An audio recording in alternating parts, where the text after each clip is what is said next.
بسم الله الرحمن الرحیم. به نام یاد خداوند بخشنده و مهربان. عرض سلام و ادب، حضور و حرمت و احترام و وقت بخیر حضور همه شما تجایی که بیننده این گزارش ما از دریچه زیبای هرانبورگ هستیم. در ادامه گزارش قبلی ما از محلاتی که دچار آسیب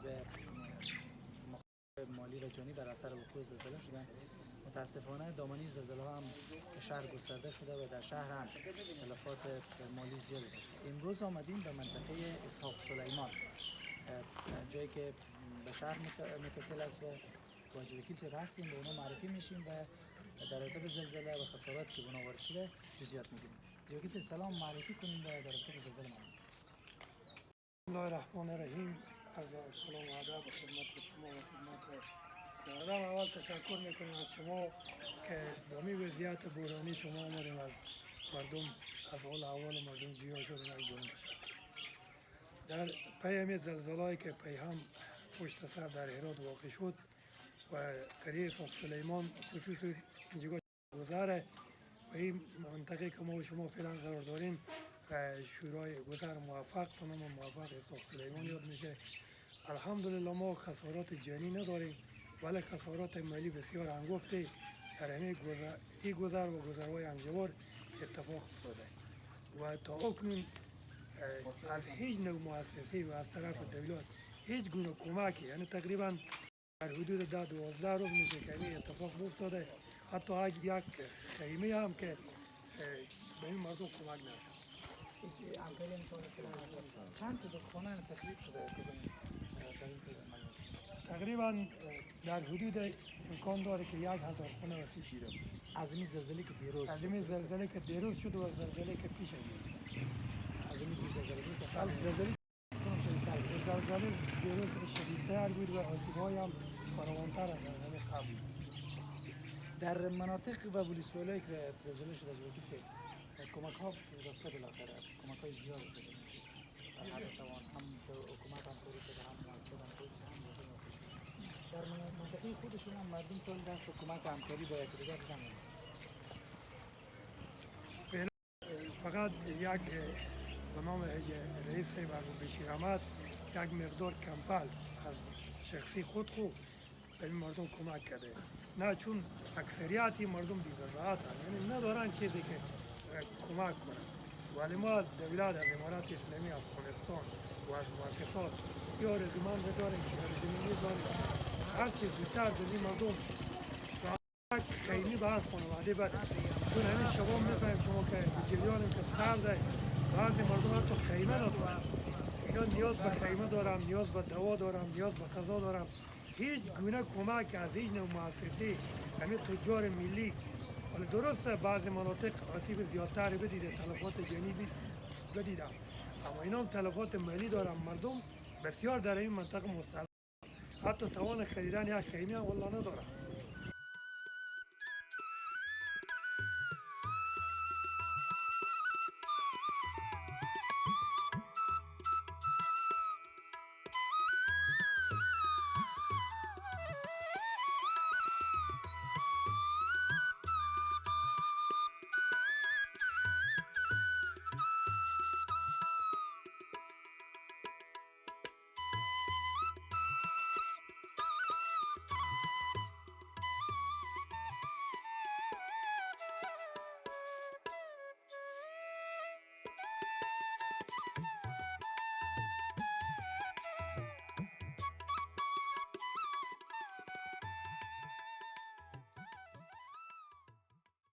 تشکر جزیل. انشالله که صداشون برسه به گوش کسایی که بالاخره مسئولن و بتونن با مردمی که بالاخره خسارت دیدن همکاری بکنن. همین قسمت هم شما قبلا نشون دادید که خانه بود فکر کنم ویران شده. یکی از خانه چون تعداد خانه‌ای که ویران شده زیاد. داخل میریم با شما و می‌بینیم که بالاخره چه خسارتی وارد شده. معمولاً مناطقی که خانه‌های گیری دارن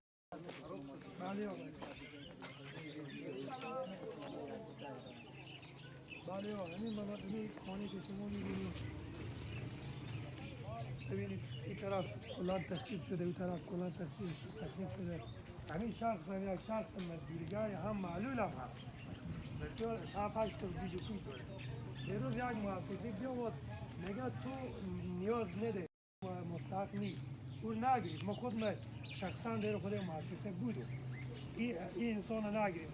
هم معلوله هم انسان غریب کاری، یعنی توان دیگه هیچ کاری نداره که همین خشدار با خود توان نداره که جمع کنه. و اصلا خود نام که با اونها یک صحبت بکنه. خود اینا اصلا خود اینا هم بچه اینا خب با اون لرام صحبت میکنیم.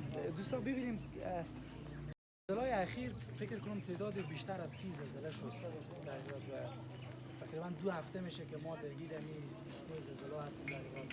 یک وحشتی هم میریم مردم بالاخره نامسته شده که کسی جرأت هم نمیکنه به خانه بره. با کاکا صحبت میکنه فکر کنم چیزی بری گفتن داره. السلام علیکم. باشه پیش برو. این زلزله تمام خروجی بسیار درجی که تمام حال اینه که میبینی شکل بعد جا هست و جانیه تمام به داخل خانه رفته نمیشه. هیچ کسی نمیشه جرأت نمیکنه کسی بره جرأت نمیکنه بکنه.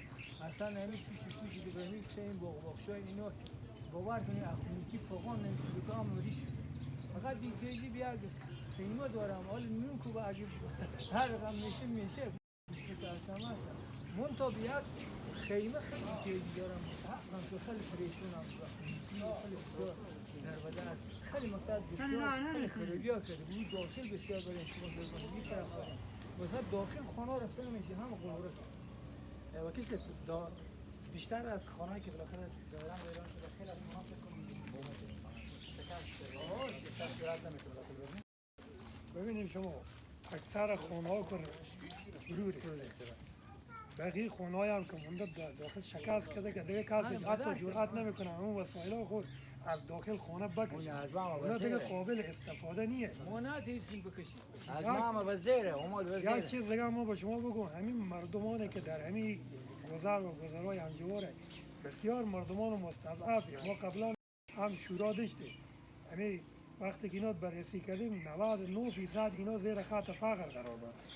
بنابراین نیاز دارن لااقل یک خیمه به گفته این برادری که قبلا صحبت کردن اینا حتی به چای نشه از سرما خو نمیبره.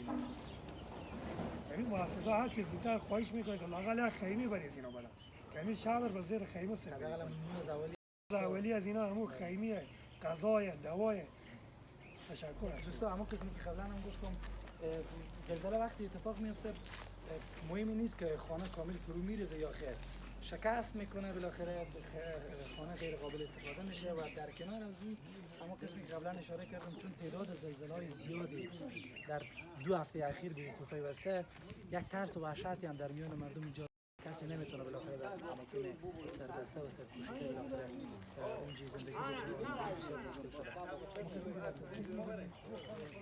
خانه‌های همچنینی در این منطقه در حدود 1000 خانه کامل ویران شده و خانه‌های دیگر هم اگر باقی مونده نیمه فرو ریخته نیمه شکسته بالاخره غیر قابل سکونت است. خواهش میشه و امیدواری بر این است که به این مردم همکاری بشه حداقل نیازهای اولیه از او که میتونه که سرپناهی برای استراحت باشه و بالاخره غذای اولیه برای اطفال و موضوع دیگری که وکیل صاحب اشاره کردن دوا چون آب و هوا رو به سردی هست ما شاهد آمدن زمستان هستیم و طفلای زیاد متاسفانه به اثر مریضی های ساری و یا غیر ساری متاسفانه مریض میشن. امیدواری بری است که در این قسمت همچنان رسیدگی بشه. میریم از جای دیگر هم دیدن میکنیم چون اینجا تنها جایی نیست که خساره‌مند شده و بالاخره خساره دیده. جای دیگر هم در این منطقه است که میریم از نزدیک با هم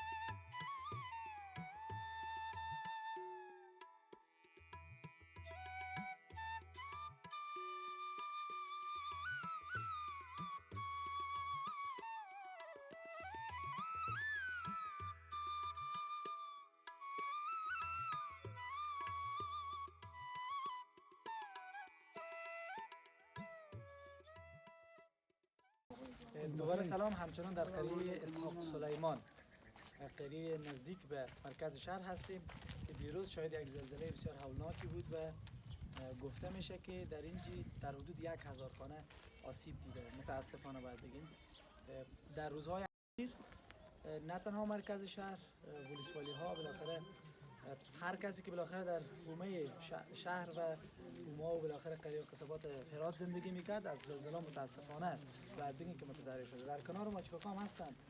بگید نام خود بگین، از زلزله بریم. من قبس‌الدینه، این خونه پاستان نظیر احمده. میبینی من کوهای بزیر شده، باربندال بزیر شده، نظیر احمده بچه بشیر. با ما به درون محل میشینیم، محل قلعه ساق سلیمان، محل سرنوا میشه این بخشی و بفهمینه. یعنی ما اینجا زندگی میکنیم برای خونه دیگه هیچ کس نداره. اما از این ساق سلیمان عدل خونه نمونده برای مسلمان ها. کیت ما بگم از ما برخته، پختانه رخته، همه فاتح شده لالا. اگه ریخته هم نباشه دیگه درس که زندگی نمیشه. دیگه زندگی کردن مشکله. دیگه ندارم خونه ندارم. کجا جان سوال میکنه یادم میدین اون زلزله هم قبلا بوده باشه؟ نه به این سند خونه یاد نمیدانه. تقریبا شاید 50 باشه باشم این زلزله یاد نمیدانه. زلزله نشده درست؟ بگم اگه یاد میده دیگه خبر نداره. یا اگر یاد نمیده. امونا هم که کتابای تاریخ ما خوندیم تا هیچ وقت همه زلزله نشده. خود شما تاریخ هم بخونیم یاد نمیدین دیگه ما که یاد نمیدیم. یاد نمیدیم. نه خداوند هر چی که بوده بالاخره تقدیر ما بوده. نه او خوب باید خدا بده. ولی فعلا باید کاری که بشه چیکار باید بشه برای این کاری که بشه بزین مردم فقط خیمه بیاره برای نوبت که برام به زیر زندگی کنن خدای چوچه پوش خو کاوه خونو کانه بارون هم بگم برای میایه ما یعنی ایتما نزدیک به زمستانه. از شما خدا نخواسته کدام آسیبی کسی نداره از آسیب مالی چیز نه مردم کشته نشده مالی بدید من خون اونا ویران شد. هم دست کو بیرون وسایل هم کم بالاخره. هیچ مرگ ندارم لالا هیچ کدی انا شما بریم محل شما بال نشون ان شاء الله که محل هم میبینیم دوستان.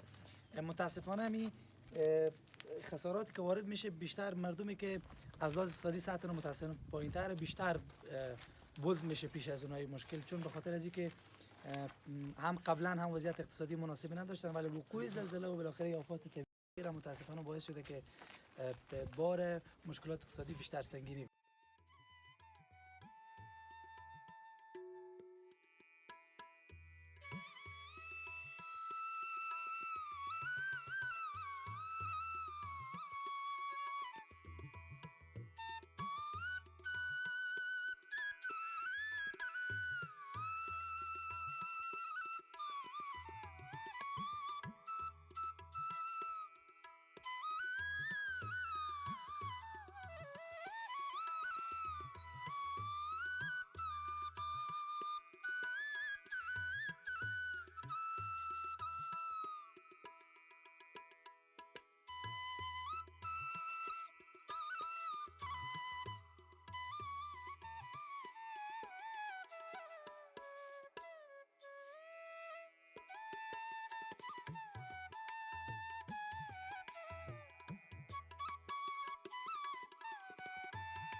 بکنه.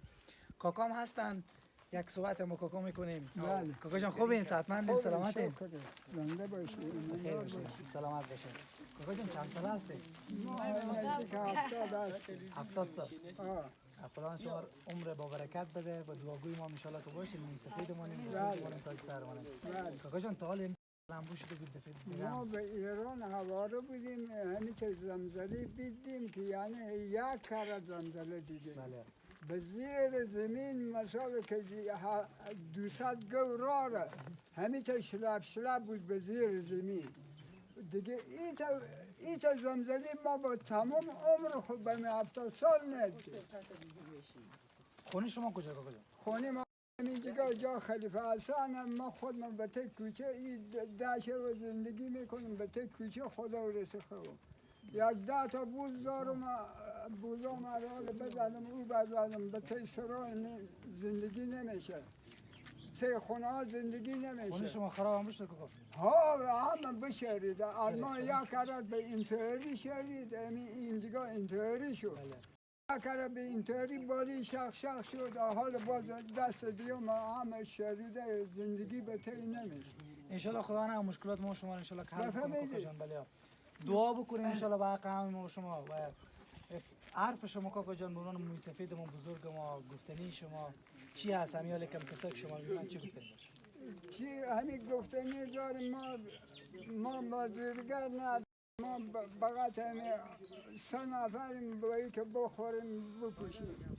بفهمیدی؟ زندگی همینا همه غریب کار میره با گمرک یا 100 روپیه یا 50 روپیه کار میکنه نماشون میاره خریدن بچه خود میخوره. بفهمیدی؟ اینا همه غریب کار هر چی که هست همین در پیش ما همه غریب کار.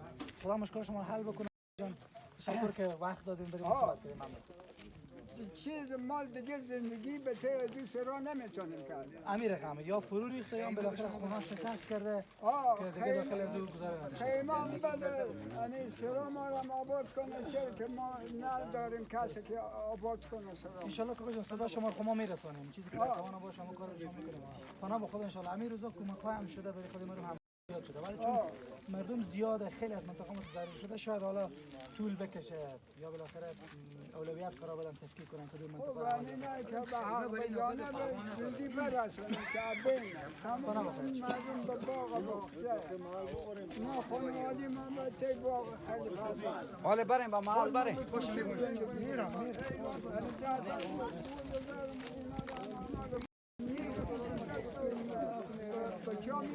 کی بخره به کی میدی؟ نمیخره.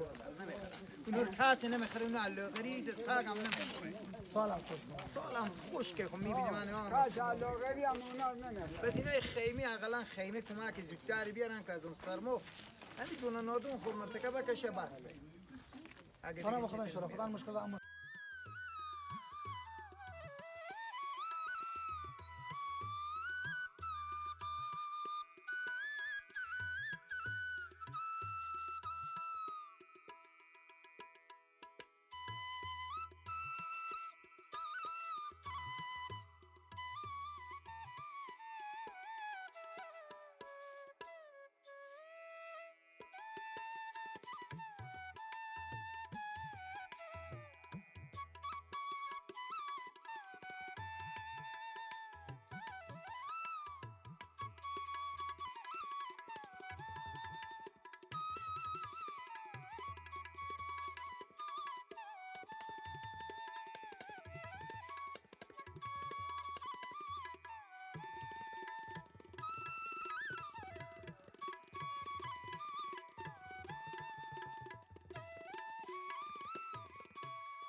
زنده باشن سلام.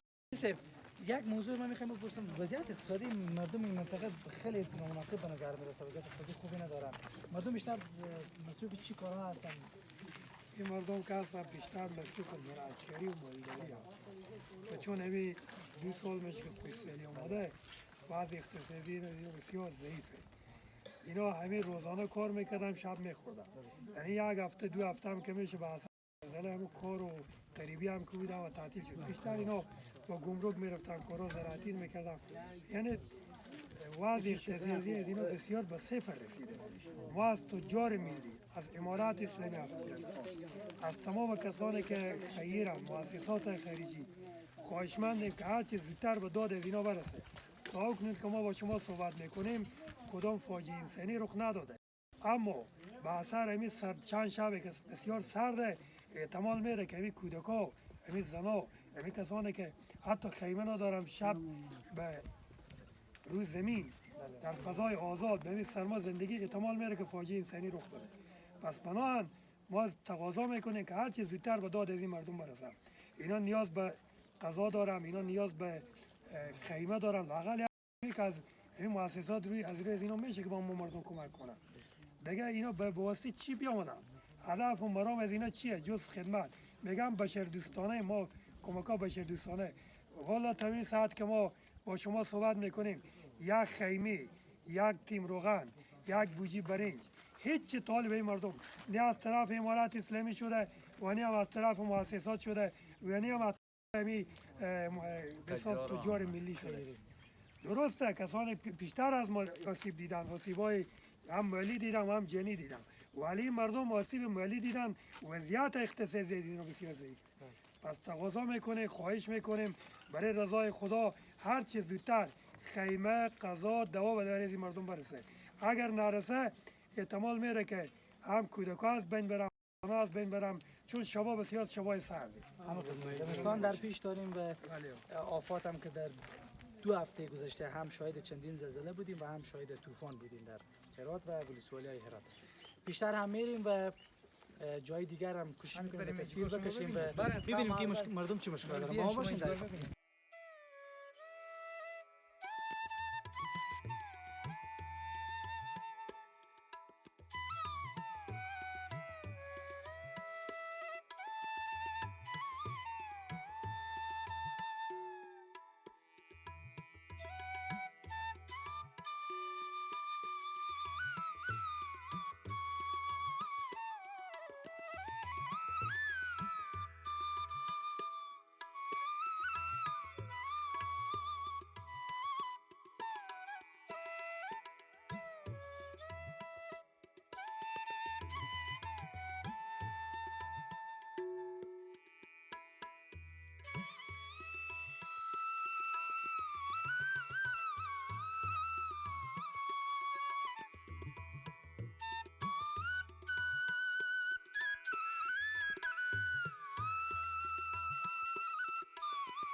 دوباره سلام دوستان.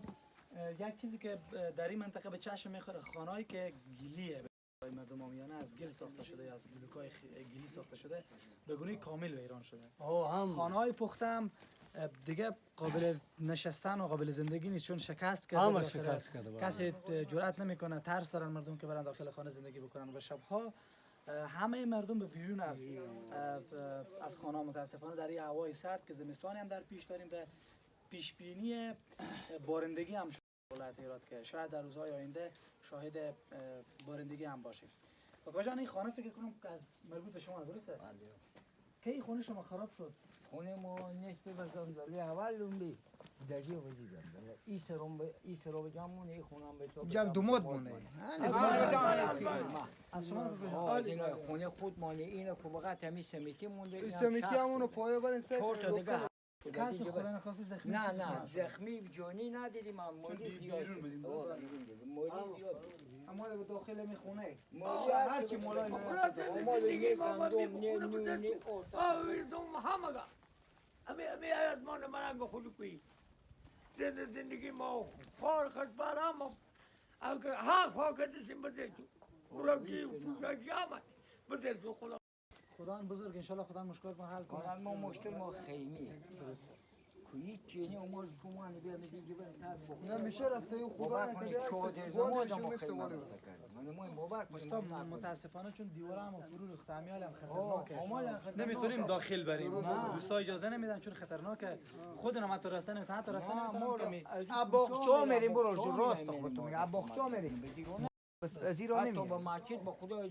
کوچی و تا بخطو تو نه مسجد درست و متاسفانه لوازم خانه اگر دارن بالاخره ظرف و ظروفی اگر دارن هر چیزی که دارن متاسفانه زیر آوارا شده و بالاخره کسی تو جرأت هم نمیکنه که بره برداره چون هر دم احتمال زلزله دیگر وجود داره، هر دم احتمال از اینکه دیوار فرو بریزه وجود داره. چی کاکا جان بله به عنوان سفید به عنوان بزرگ اینمی محل مشکلات اولی شما چیه؟ از شما میشنویم به عنوان آخرین صحبت. مشکلات اولی ما فقط از دولت و مؤسسات خیمه که فقط شب جای واقعا داشته باشه. جای دیگه باشه که کودکا خود ما شما محافظت میتونیم شده. یک تپه هم ماچت هم بریم بشینیم بله. واقعا بچه ها خوب زنکار شما باور کنید آمال نه 6 خانواده مومنی 6 خانواده باور کنید که بریم نگاه کنید چوده نماز وارد کردیم پشت خونه که خودش ما به تموز خیلی میشیم از اونو ما وارد کردیم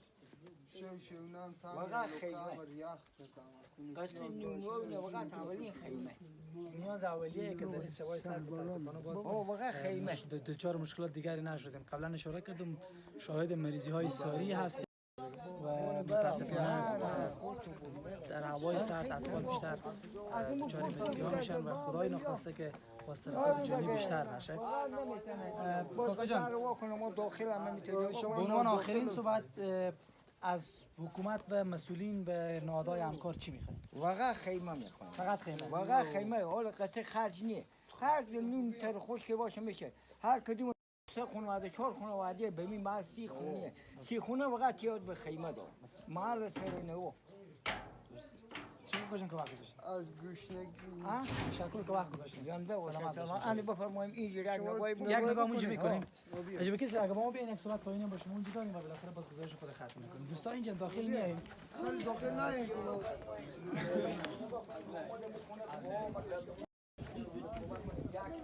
هیچ نه کلا هم وزیر شده هم تکه تکه شده هیچ برای ما نمونده ما فقط دور خدا چیز هم خیمه واقعا ما خیمه ما دیگه چیز واقعا اولین 2 خانواده 6 خانواده دیگه 2 خونه بوریات برونه 2 خونه یک برونه 2 خونه یک برونه 6 خونه ما واقعا خیمه بخوا کی یا تو باشه زنده باشم سرات رو واقعا خیمه خب باور کنیم من یه دیگه بریم نگاه کنیم به تا باغچه سعی کنیم چوده ما وارد اجازه کسی اشاره داشتین قبلا ولی متاسفانه وضعیت مردم اونقدر و از لحاظ اقتصادی خراب است که داشتن یک خیمه متاسفانه من نیاز اولیه از اونها شده و بالاخره شاید نمیتونم یک خیمه تهیه بکنم. نه چه به عنوان وکیل این محل و بالاخره بزرگ این مردم به عنوان آخرین صحبت از شما میشنویم چی گفتنی دارین و چی خواستا دارین یک بار دیگه میشه که کمری در خدمت شما. ما خواستیم و اول مانده ما از اول از امارت اسلامی افغانستان دوم از مؤسسات بشردوستان سوم از تجار ملی این خواهش داریم که هرچی سریعتر و داد از این مردم برسن و نیاز اولی از این مردم خیمه غذای دوای اینا نیازهای اولی مردمه تا بعدا که اگر مؤسسات پیدا میشه خونه میکنه و فعلا همین نیازهای اولی مردم اینا برآورده بکنن که تا از فاجعه انسانی جلوگیری بشه. همین خواهش ما داریم که هر چه سریعتر من قبلا هم در صحبت‌ها خود تذکر دادم که امروز فکر کنم 12مین روز از این حادثه زلزله اتفاق میفته تا حال از هیچ نوع کمکی مردم مستفید نشد. تشکر که وقت داشتین. زنده باشید. تشکر فراوان از شما و از تلویزیون شمشاد که این اولین رسانه‌ای بود که آمد همین درد مردم، رنج مردم، مشکلات مردم به گوش مسئولین رساند. یک دنیا تشکر. خداوند شما جزای خیر بده. تشکر شما. دوستا گزارش همینجا به پایان میرسانیم. وقت گزارش ما بسیار محدود است متاسفانه ولی آرزوی ما است که دیگر همچین مشکلاتی نباشیم. در اخیر و در طی 2 سال اخیر خوشسالی یک مشکل بسیار عمده بود که متاسفانه از لحاظ اقتصادی ما بسیار ضربه زد. در 2 هفته اخیر شاهد زلزله فراوانی بودیم در هرات بیش از 36 زلزله اگر اشتباه نکنم کمتر یا بیشتر متاسفانه در طی همین کمتر از 2 هفته اتفاق افتاده. شاهد طوفانی بودیم و از یک طرف هم کتلای سردی داره وارد جو هرات میشه به خاطر که زمستان نزدیک است.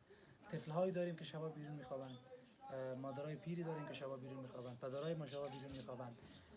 یک وضعیت شده که متاسفانه همه مردم شهر و دیار متاسفانه در بیرون از خانه متاسفانه شبا سر میکنند که هوا هم سرده، از یک طرف مریضی و از یک طرف مشکلات دیگر. امیدوار هستیم که خداوند نقطه پایان بگذاره به مردم. خواستشان از مسئولین نهادهای همکار و تمامی خیرین و تجاری است که حداقل برای فعلا همون نیازهای اولیه از اینا رو مرفوع بکنه تا خداوند یک در خیر دیگر بود. تشکر که با ما بودین. تا گزارش بعد بدرود.